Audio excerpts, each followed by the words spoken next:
sitting in the room deciding the diet? You have three people. You have the marketer, you have the psychologist, and then you have the nutritionist. Food is food. It's not these kids that are so bad. You're not selfish when you're put yourself first. You're self-full, who are disciplined in business, disciplined with their money, disciplined in this, disciplined in that. But when they come home, they go through 3 bags of Oreos.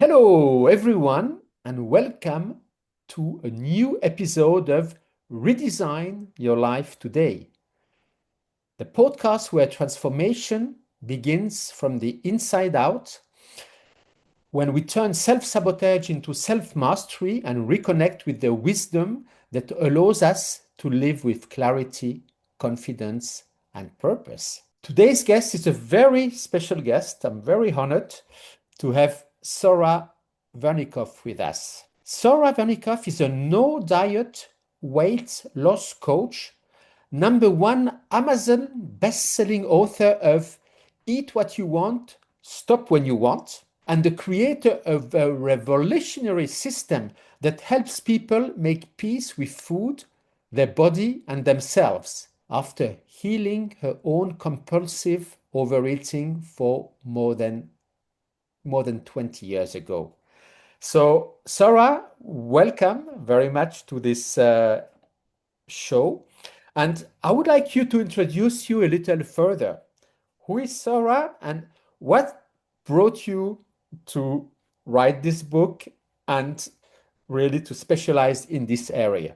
Well, Daniel, my story began decades ago. I used to teach really tough kids in an inner city school in Brooklyn. I live in New York City, not far from the Empire State Building. And I used to teach really tough kids. And I couldn't control my class. And I had a really hard time. So I read every book on classroom management across the globe, and I began to try new methods. And within 5 years, I finally was able to survive a year without extreme pain. And so I got really good at this. I got really good at sitting with 35 kids who were really, not all of them were tough, but a lot of them were very tough. And I got really good at teaching them how to manage themselves. And so, so there was quiet in my classroom. They weren't throwing chairs. They weren't hanging themselves in the closet. They weren't threatening to jump out the window. And I got really good at this. One day I looked at these 35 kids and I go, Sora, how come these kids who walk, talk, and do all those other things, they listen to you, but food has no animate qualities, and you can't stop eating and you can't stop thinking about it. And when I thought about it, I got really annoyed. I go, food is food. It's not these kids that are so bad. So I had an idea at that moment. And the idea was, why don't I stop dieting and eat the foods I want and see what happens? Because I had been dieting my whole life up until that point. I used to take off the weight, do everything perfect, and then I would regain the weight. So even though I did everything perfect, I failed. And I don't like to fail. I don't mind spending decades figuring something out, but I don't like to do it and then fail. So that day I stopped dieting. But here was the catch, Daniel. My idea came with a caveat, and the caveat was, okay, Sora, you can eat any food you want, but you must journal every thought prior, during, and after every intake to find out why you need to lean so heavily on the food thought. So I did that. I Googled, I mean, shows you how long ago. I wrote every thought after I ate, and I saw the problem. I saw the problems that I had. But more importantly, I began to see the pattern of why I couldn't eat and stop. And once I saw that pattern, Daniel, I was able to apply my classroom management techniques to my eating choices. So what happened was, when I lost all my weight, I've lost 40 pounds, I've kept off since 82. And and I still journal to this day, everything I eat, but in a different code, So I realized after I lost my weight that I could transfer my classroom management techniques to food management techniques. And I developed this Eat and Stop Yourself No Diet weight loss program. So I say the kids taught me everything, because I had a process inside me that I just thought was for kids, but then I realized it was for everything. And so that's how my program evolved. I was at a terrible problem with food. I could not eat and stop. I thought about food all day.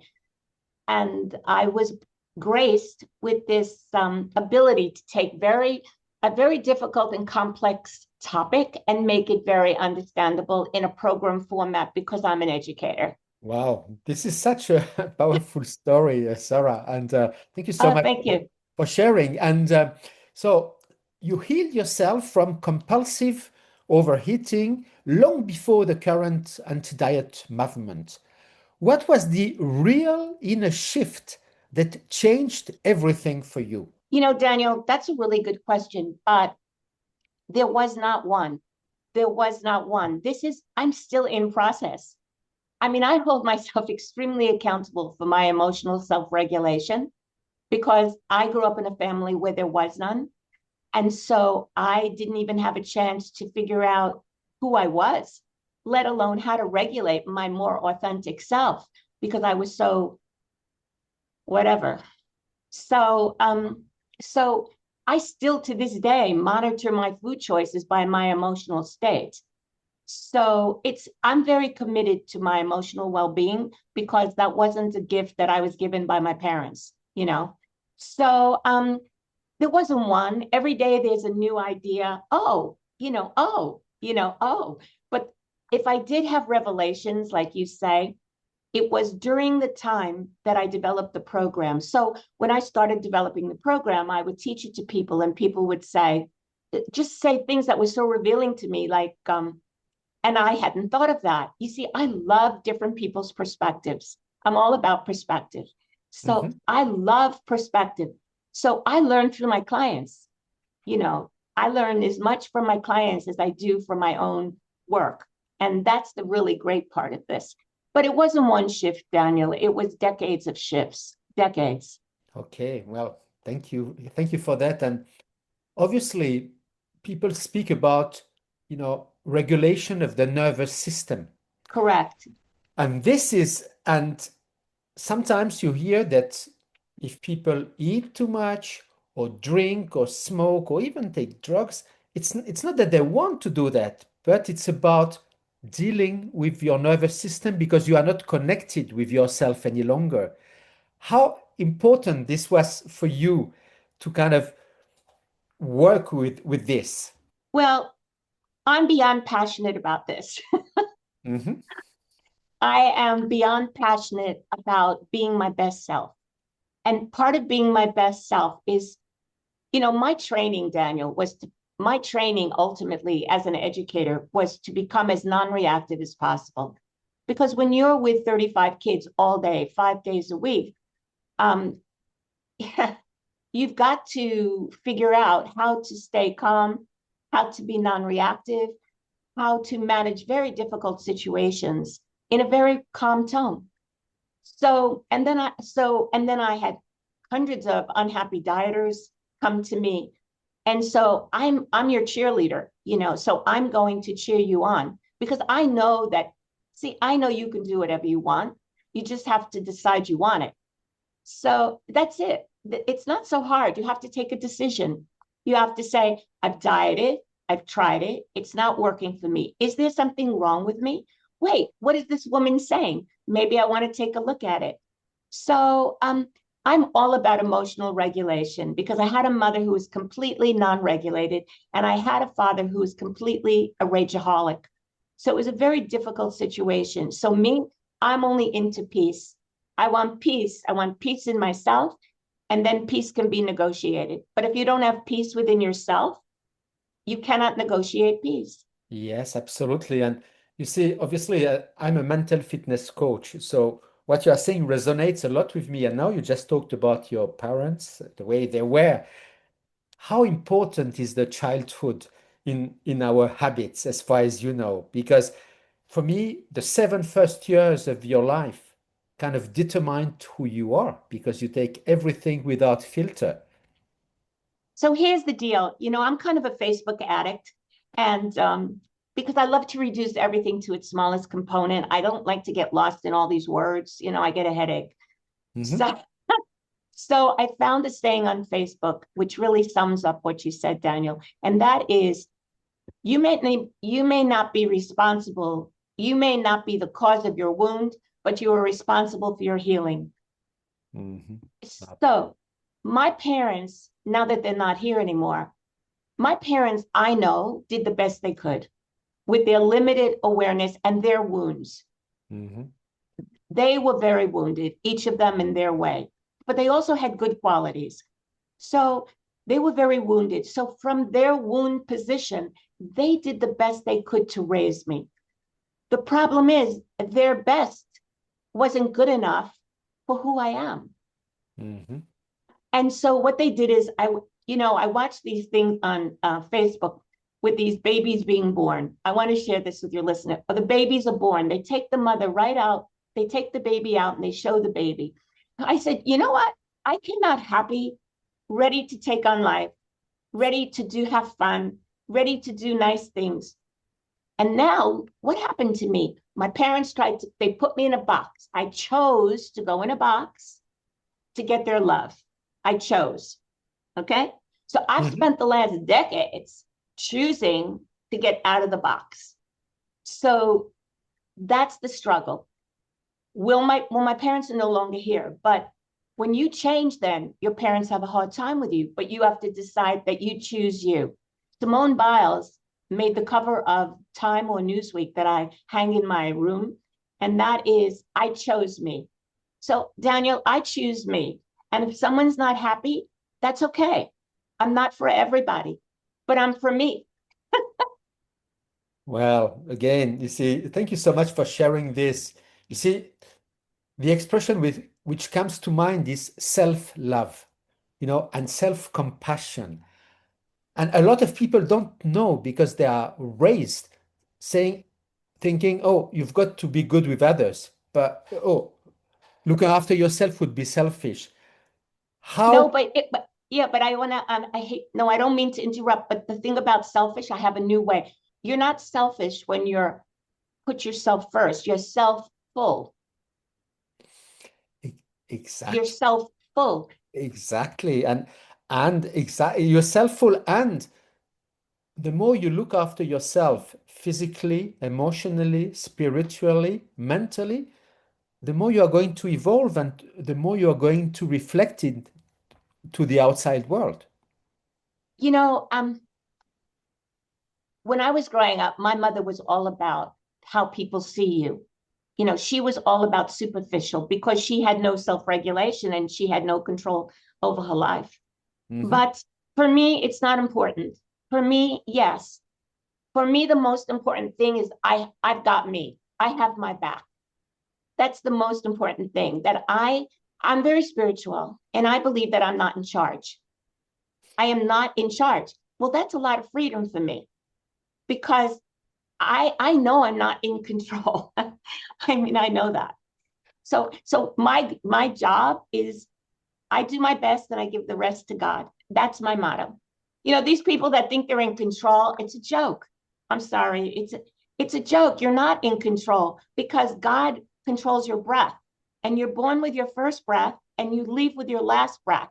So you're not in control. Yeah, absolutely. Again, I fully resonate with this, Sora, because it's when we realize that we are on this planet for a mission, to do something. And again, this comes from God, from the universe, however, but this is when you really let go. You let go of the worries, and this is where you can empower yourself to become the best version of yourself. You see, I truly don't believe you have any power unless you surrender it. I truly don't believe that. Mhm. So when you worry and you make yourself sick over something, what you're doing is you're choosing to think that you have the power to change it. No, you don't. You have the power to pray and release it and surrender your problem. You have the power to pick up a journal and to write. You have the power to pray. You have the power to speak with a friend, but not to ruminate on what you have no control over. And the difference to me between people who are stuck and the people who are not stuck is the people who are stuck only see one side. They don't have perspective. They don't see the other side. And the other side is surrender, as far as I'm concerned. So powerful. I said, I so resonate with this. And got a question, Sarah, which is the following. I think you said that diets are fake news. I'm sorry, diets what? I think you mentioned that diets are fake news. Oh, 100%. And so what is the biggest lie the diet industry keeps people trapped in? Okay, well, I'm going to take a very long answer and I'm going to make it as fast as possible. Okay. Okay, so I want your listeners to think of a diet as a clock. So let's start at 12 o'clock. You decide you want to take a cruise, you want to wear nice clothes, I better lose some weight. I'm getting married, I better lose some weight and fit in my dress. I got a new job, I better lose some weight. So I like to say if diets worked, why would you need 150 on the internet? But who's sitting in the room deciding the diet? You have three people. You have the marketer, you have the psychologist, and then you have the nutritionist. And those three people decide what diet should be. So you go, okay, I'm going to take this diet. So you go on a diet at 12 o'clock. Now let's get to 3 o'clock. Good, good, good. Yay, I'm on a diet. I lost a pound. I've been following this diet for 3 days. I'm such a good person. I deserve a new dress. You deserve a new suit. I deserve to go to dinner with my friends. I deserve, because without the diet, I'm not deserving. Uh-oh, let's go to 6 o'clock. 6 o'clock, you're on the diet a day, 2 days, 3 days, a week. I can't take it anymore. I can't. Just one more piece of cheese, one more piece of bread, just 3 more Oreo cookies. And so you start eating and this is what happens. But here's what I want to share with your listeners that is so important to understand. You're not out of control when you binge on a diet. As a matter of fact, you're in control because you're taking back the power from 12 o'clock, which is the diet that you chose. So when you binge on a diet, you're being good to yourself because you're taking away the power from the diet. And the diet are not your rules. So why would you stay on the diet? They're not your rules. They say, don't eat this, don't eat that. There's nothing wrong with ice cream. You just can't eat and stop. There's nothing wrong with chocolate cake. You just can't eat and stop. So what happens? You go back to 9 o'clock and then you say, okay, look, I can't diet. I can't do this, obviously. You beat yourself up and then you go back to 12 o'clock, you go on the diet and you know you're going to binge again. So why don't diets work? Diets don't work because they're not your rules. They're not your rules. So, but the reason people diet is multifolded. In my humble opinion, people diet because they're lazy, because they're not willing to do the research. Do you know that Weight Watchers, the biggest gold standard of dieting, now you can go there for injections. Now you can go to Weight Watchers.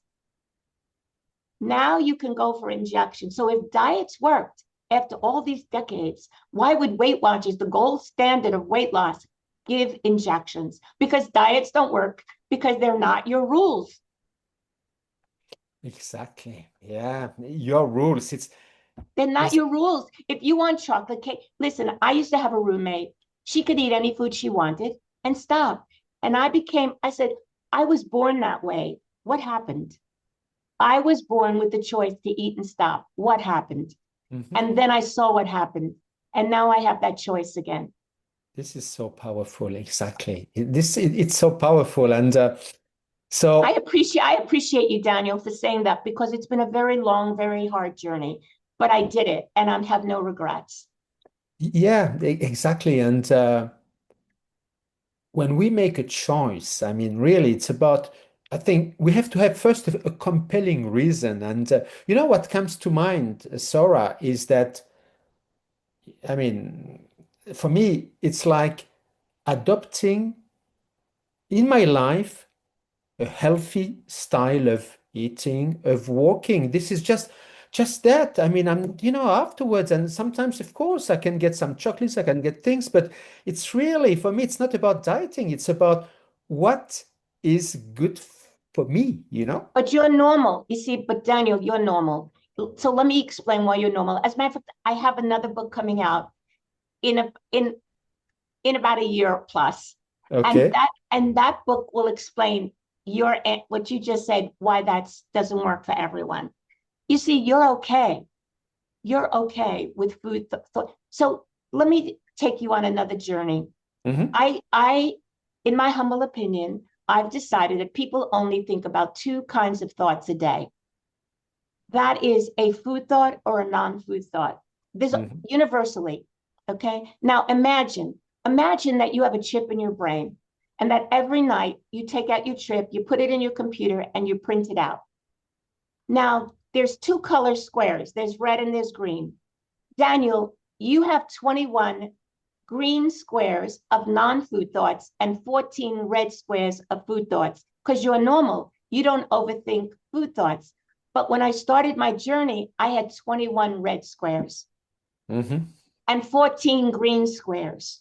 So my goal was to shift my conscious thinking to 21 green squares. So you're normal, normal in the sense that you don't overthink food thoughts. But here's the bottom line that nobody talks about.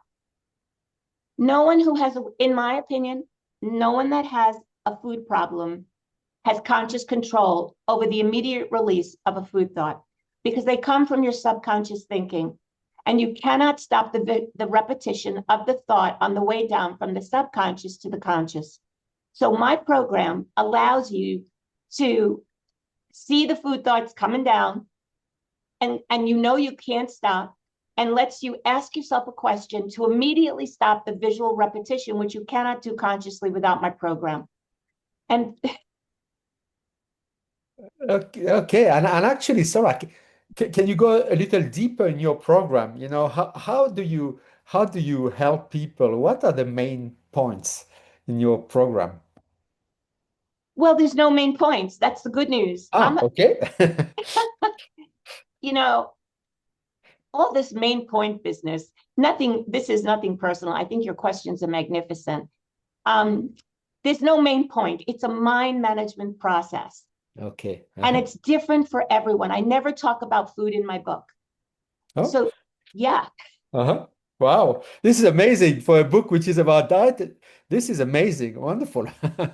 So, I don't talk about food like you think a weight loss book would talk about it. I it's very different. What I do is I teach a process, and then because I'm an educator, I take you through the process. I let you practice. I give you food teaching aids. You're able to practice. You're able to cut them out. You know, don't forget, I come from the classroom. So here's the thing, Daniel. My goal when I create anything is, can I explain it to a fourth grader? Hmm. Can I explain it to a 10-year-old? And when I know that I can explain it to a 10-year-old, then I know I'm ready. So what I teach is when the food thought comes and you know you can't stop, you immediately have to ask yourself a question. And then once you ask yourself that question, it's going to stop you keeping seeing the picture. Then once you stop keeping seeing the picture, Hmm. you will know which of the two techniques, the red or the green, that you need to use to eat and stop. And then you use the two techniques which physicalize the act of stopping before you stop. So, and then you eat and stop, you take back full power. So you ask yourself one question before you eat, and then it shows you the answer arrives. And then it shows you whether you use the green or the red technique, and then you eat and stop. And then you keep eating and stopping until one day, guess what? Your subconscious food thoughts are so annoyed at you because you starved them out. You starved them out by eating and stopping. And so they come less frequently until not at all. You stay on the program, you've minimized your conscious receipt of those food thoughts, and you've starved your subconscious of all those repetitive food thoughts. Exactly. Wow. Again, you say this resonates with me because it's about reprogramming, rewiring Total reprogramming. I'm all your about, yeah, your subconscious mind. I mean, it's not only you cannot just like, throw a habit away. you've got to start building a new one, and gradually it takes so much over, then the other becomes superficial. Well, it's all started for me in the classroom. And I'll just give you, it all started in the classroom. I read every book on how to keep the kids in their seat. And finally, I used the Russian method. And that was, I would say, row one line. But this took a lot out of me until I got good at it. I mean, but I said, row one, line up. And row one lines up, and John hits Jerry. I go, okay, row one, sit down, because John just spoiled it. Okay, row one sits down. Row one line up. John hits Jerry. Eventually, John learns that if he hits Jerry, the row is going to sit down. So it's the same thing with your food thoughts. You use the program, you ask yourself the question, you eat and stop. It's so simple. It's so simple. Because can I tell you, I need things easy, because even though I know what I'm talking about now, I need things very easy. I have trouble reading instructions. So, you know. Well, you see, we can see, we can feel your passion, and this is like contagious. And uh, Sora, how does making peace with food become a gateway for confidence, self-trust, and personal transformation? Well, here's the deal, Daniel. Oh, I'm sorry. I'm a New Yorker. Here's the deal, Daniel. No, it's all right. I'm fine with that. Here's the thing. How can you trust yourself when every time you're not feeling okay or feeling too happy, you use food to feel better? You don't even know when you're overeating. Okay, let's take an obvious example. You broke up with your boyfriend and you're upset, or he broke up. That's like a universal thing. You get into bed, they show the girl, she eats chocolate all day. Okay. So the thing is, okay, here's the good news to your listeners. You can break up with your partner and eat chocolate all day, and I promise you, you will not gain weight.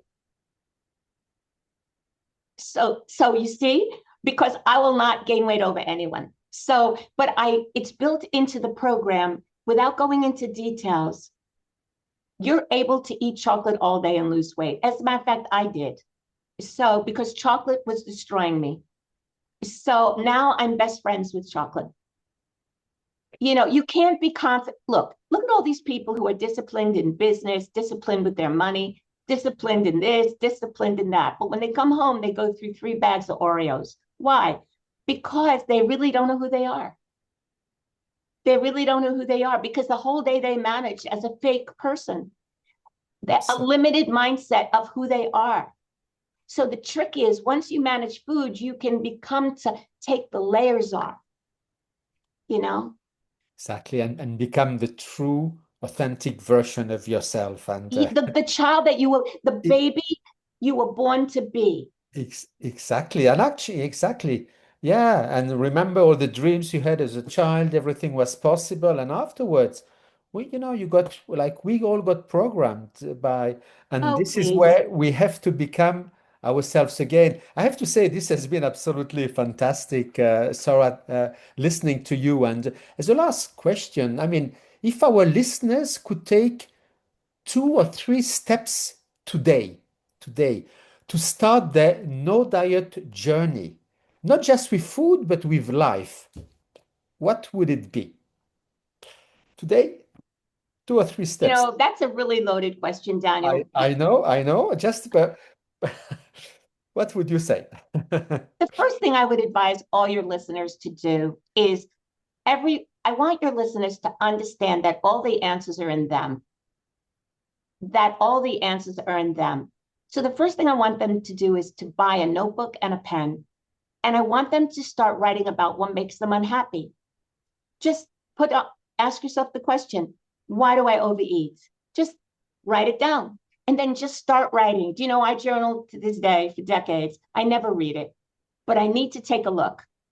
So the first thing you do is, why do I overeat? So, because then your answers are all in your brain. You don't have to go outside for your answers. You don't have to go to Barnes and Noble, except to buy my book. But the answers are in you. That's the good news. The good news is that you're your own harvester. You need to become your own harvester. Okay, that's number one. Number two, to give yourself, be kind to yourself. Give yourself grace. Give yourself compassion. Rome was not built in a day. I've been working on this for decades. Decades. First, I had to heal myself. Then I had to try out my program. Then I made my first business card in 1992. Then I worked for a big doctor for 10 years and ran his program, my program under his name. Then I wrote a book. Then I needed to get published. It went on and on and on. And 3 times a week, I go, why am I doing this? Why? This is crazy. But something inside me said, no, I must speak the truth. I must speak the truth. And all my life, I remember I always wanted the truth, but there was never the truth available to me because my house was a lie. Growing up, it was a lie. So I needed to find my own truth. The second thing I would do, sorry, but I would read my book, Eat What You Want, Stop When You Want, a no diet weight loss program. And 3, I want your listeners to understand this. You don't reap the harvest on the day you plant the seeds.